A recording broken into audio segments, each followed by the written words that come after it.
Dr. Kirti Pawar madam. She is MBBS DA anesthesiology. She has done fellowship in chronic pain medicine in MUHS. She also has ISSP fellowship in chronic pain. She has done training in interventional pain from USA, PGP in rheumatology from John Hopkins USA. She has diploma of expert in musculoskeletal ultrasound from UCAM Spain. She is director of Siddhivinayak Pain Relief Center and honorary critical care consultant at Giriraj Hospital and Intensive Care Unit Baramati, Pune. She has published many articles into various international journals. She has received Hansraj Nair Memorial Award for Best Scientific Research Paper in the 10th Annual Conference of Critical Care Medicine and many others. Recently, she has been faculty member of International Conference on Recent Advances in Pain in 2017 Pune. She will be talking on lysis and listhesis. I request Kirti madam to start her talk. Good afternoon, everyone. Good afternoon, ma'am.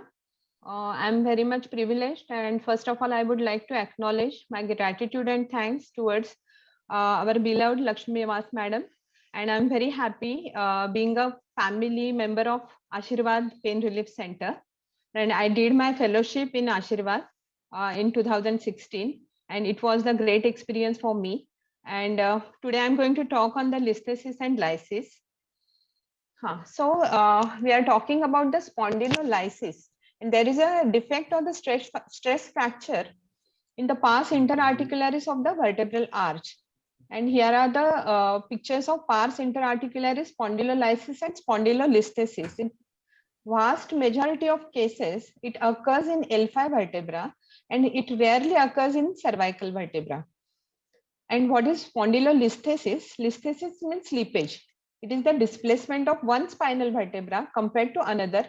It can be in any direction. If it is anterior, it is anterolisthesis. If it is posterior, it is retrolisthesis. And we can classify this anterolisthesis according to the cause, location, and severity. The causes are different. First, very important is the degenerative, where there is a facetal arthritis because of the old age and joint remodeling happens. And then there is a joint arthritis and ligamentum flavum weakness, which may result in the slippage of the vertebra. It is more likely occur in women. The second cause is the traumatic anterolisthesis, which is rare. Where the acute fractures occur in neural arch other than the pars. And if we are doing the 1 second. In dysplastic anterolisthesis, it results from the congenital abnormalities of upper sacral facets or inferior facets of fifth lumbar vertebra. It accounts for the 14 to 21% of all cases of anterolisthesis. There is a ischemic anterolisthesis, means the defect in the pars interarticularis seen with the elongated pars. This is the congenital modification in the pars. So there is a more chances of defect in the pars interarticularis. Then there are the pathological anterolisthesis, and this we come across if we are doing more palliative care medicine, where the malignant patients come with this pathological anterolisthesis. Then there are post-surgical iatrogenic anterolisthesis, which are the complications due to the surgery. By location, anterolisthesis location includes the vertebra which is involved, means L4, L5 or L5, S1, or may also specify which part of the vertebra is involved.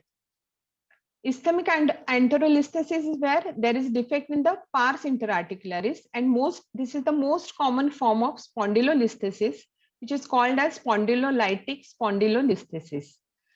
You can make out the defect in the pars interarticularis in this picture. According to the severity, there are 5 grades. Grade 1 is 25% slippage of vertebra. You can make out this vertebra is slipped forward, and this is a sacral promontory. 25% of this total width, there is a slippage. So it is grade 1. In grade 2, there is 25 to 50% slippage. In grade 3, there is 50 to 75% slippage. And in grade 4, there is 75 to 100%. And grade 5 is the greater than 100%. I have seen a patient with greater than 100% enterolisthesis. He was a young guy who had a accidental injury, and he was bedridden for 6 weeks. And once he started loading his back and the legs, he was having very bad pain in the back. So he came to me, and we treated him with dry needling. There is a spondylolisthesis primarily in the L5 S1 with the L5 vertebral body anteriorly translating over S1 vertebra. What are the signs and symptoms of the listhesis? There is a stiffening of the back, tightening of the hamstrings, and with a resulting change in the both posture and gait. When patient starts leaning forward, with the anterolisthesis, and patient may achieve the semi-kyphotic posture with the listhesis and waddling gait in advanced cases. A result of the change in the gait is often noticeable. There is often noticeable atrophy in the gluteal muscles due to lack of use. And note, these muscles grow after dry needling. This is the importance of dry needling. If there is a muscle wasting because of the disuse atrophy, the dry needling can help in such patients. There is a generalized low back pain, shooting pain to the buttocks, to the posterior thigh via sciatic nerve. Because of the fracture or slippage, there is an injury to the surrounding nerves, muscle spasm, and compromised neural foramina. Shooting pain in the posterior thigh and legs is out of it. Other symptoms may include tingling and numbness in lower limb. On coughing and sneezing, it can intensify the pain. An individual may also note a slipping sensation while moving into the upright posture. Sitting and trying to stand up may be painful and difficult. How to examine this patient? There is obvious pain with lumbar extension. Lumbosacral radiculopathy is also seen with these patients when there is a degenerative spondylolisthesis. Patient should be observed while walking and standing. Most patient presents with normal gait, but abnormal gait is often the sign of high-grade disease. On palpation, palpating the spinous processes, there is a tenderness. Which maneuvers we can observe we can ask the patient to do, and we can observe. There is a limitation in the range of motion. There is an extension of an elicits the pain, and the reason is the shortening of the back extensors, that is erector spinae and gluteal muscles. We can check the straight leg rising test, and most of the times there is a hamstring tightness. SLR is found positive in 10% of patients of the spondylolisthesis. In adults with low back pain, CT and MRI is to be done if neurological symptoms or red flags are present in the history. And what are those red flags? Thoracic pain, fever and unexplained weight loss, bladder and bowel dysfunction, history of carcinoma, ill health or presence of medical illness, progressive neurological deficit, disturbed gait or saddle anesthesia, age onset less than 20 or more than 55. How to manage this patient? First, we will go for the X-ray, ask for the AP and lateral images. We can see the kyphotic changes on AP view, and we can observe the listhesis. Here is the enterolisthesis of the patient. And here is the MRI, which is showing the enterolisthesis in L5 and S1. Initial low back pain treatment is conservative. Advise the patient to do moderate activity, avoid bed rest, avoid twisting and bending, avoid activities that worsen the pain.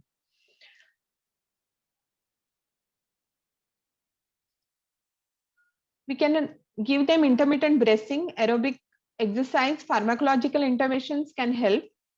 The majority of patients with degenerative spondylolisthesis do not require surgical intervention. Please remember this. Many of the patients do not require surgical intervention. There is the role of pain specialist in enterolisthesis or retrolisthesis. We can give the epidural steroid injections either by interlaminar or transfemoral when there is a radicular pain, but it is inconclusive. It is having inconclusive benefit in relieving the back pain in lumbar spondylolisthesis. There are 3 indications for surgical treatment: persistent or recurrent back pain or neurological pain with reduction of quality of life. Second is new or worsening bladder or bowel symptoms. And third is new or worsening neurological deficit. In retrolisthesis, there is a posterior displacement of one vertebral body with respect to adjacent. This is the X-ray picture of retrolisthesis of L4 over L5. I take the privilege of talking on dry needling because this is a workshop on ultrasound guided dry needling. So I believe that these patients very effectively gets benefited with the dry needling. So let's talk about the dry needling treatment. Why dry needling is the treatment of choice? See, there are causes of the spondylolisthesis and spondylolysis and listhesis. These are degenerative arthritis, repeated stress fractures caused by hyperextension of back, as in gymnastics and football. So these patients are young adults or young patients. And third is the traumatic fracture. Steroids are better to be avoided in degenerative arthritis. Young athletes need conservative but definitive treatment. And traumatic fractures need a treatment which enhances the self-healing. Then why dry needling? Because spondylolysis and listhesis irritate the nerve roots and leads to neuropathy and muscle shortening. In anterolisthesis, there is a shortening of psoas muscle, and in retrolisthesis, there is a shortening of erectospinae muscle. Dry needling improves the symptoms of strangulated perineural tissue. I like this word. The muscle spasm causes the strangulation of the perineural tissue. By dry needling relaxes this shortened muscle.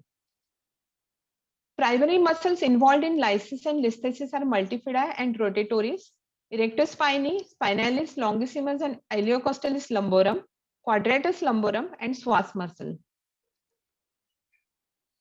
Secondary muscles involved are gluteal muscles, hamstring muscles, that is biceps femoris, semimembranosus, and semitendinosus.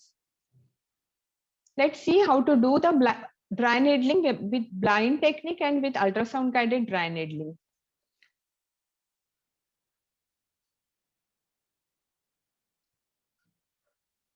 Aim dry needling of following muscles: multifidae. These muscles are the series of small triangular muscle bundles located on either side of the spinal column that makes up the second layer of deep back muscles. We can do with the 25 mm needle. And everyone is familiar with this figure, I think. This is multifidus muscle crossing from one vertebrae to the third vertebrae. So it is long, it is having long course. And if it is shortened, you can understand how it is going to compromise the vertebra in between these two vertebra. We can needle the erectospinae muscle, which is divided into 3 groups. Spinalis muscle, which is hugging the spinous process of vertebra, longissimus muscle, and iliocostalis muscle. We can use 40 and 50 mm needles. Beautiful picture showing the erectospinae muscle. Then we can needle quadratus lumborum muscle with 40 to 50 mm needles, and psoas muscle with 75 mm needles, or occasionally in obese patient or in most of the patient, if we are going with the oblique angle, then we need 100 mm needles. Material used is Prilox cream, which is a lignocaine, sorry for the spelling mistake, Prilocaine cream, alcohol swabs or sterilium or spirit, acupuncture needles. This is the material we use. This is the procedure. Dry needling is done after pre-anesthetizing the area of skin overlying the culprit muscle with local anesthetic cream under all aseptic precautions.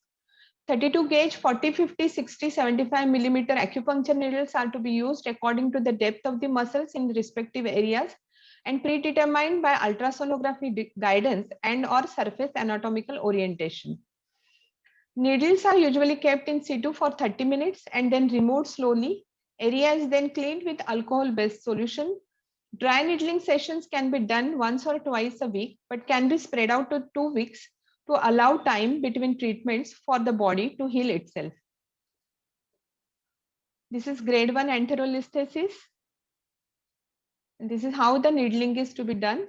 The most medial needles are in erector spinae, multifidi muscles. The lateral needles are in quadratus lumborum, and the most lateral needles are in psoas.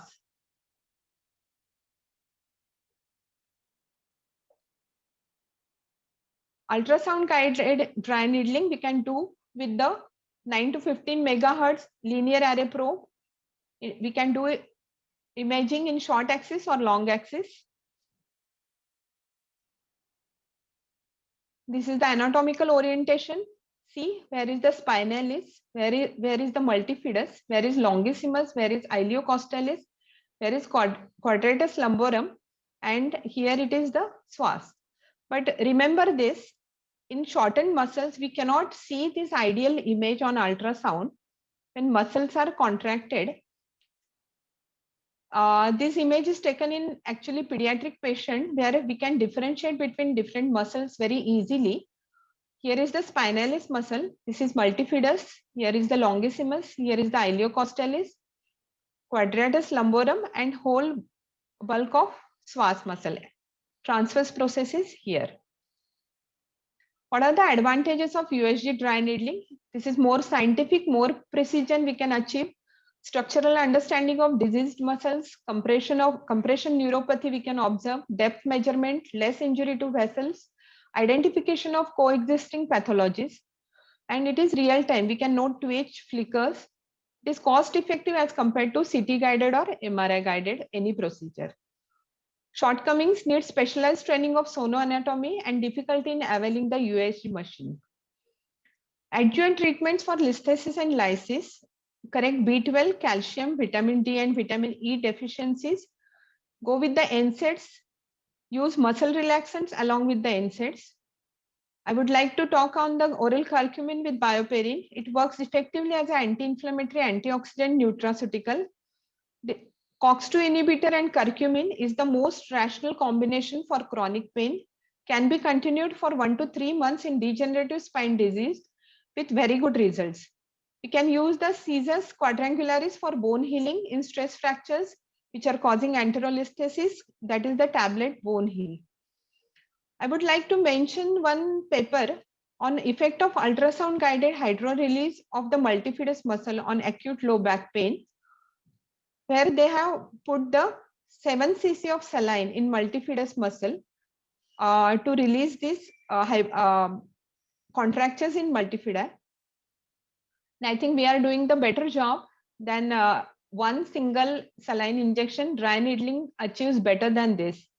And I want to mention this HECMAT score to evaluate the muscle degeneration.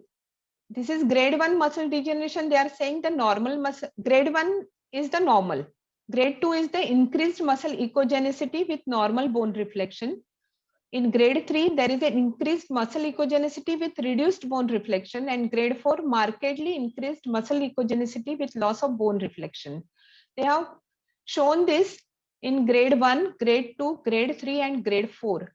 And believe me, when we do the dry needling, we can reverse these changes. And madam has shown, must have shown you the images, how beautifully the muscle regenerate of if distorted anatomy, how it reverse back. And I think dry needling is the blessing and can be used as a very effective modality in many of the pain conditions. And I would like to conclude here with a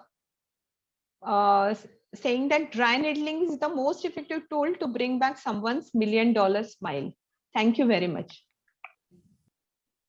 Kirti madam? Yeah. You have a question from Mary Abraham madam. Role of dynamic X-ray. If listhesis dynamic, is surgery required? What is the Dynamic? role of lumbar belt? Role of dynamic X-rays. Ma'am may comment better on this.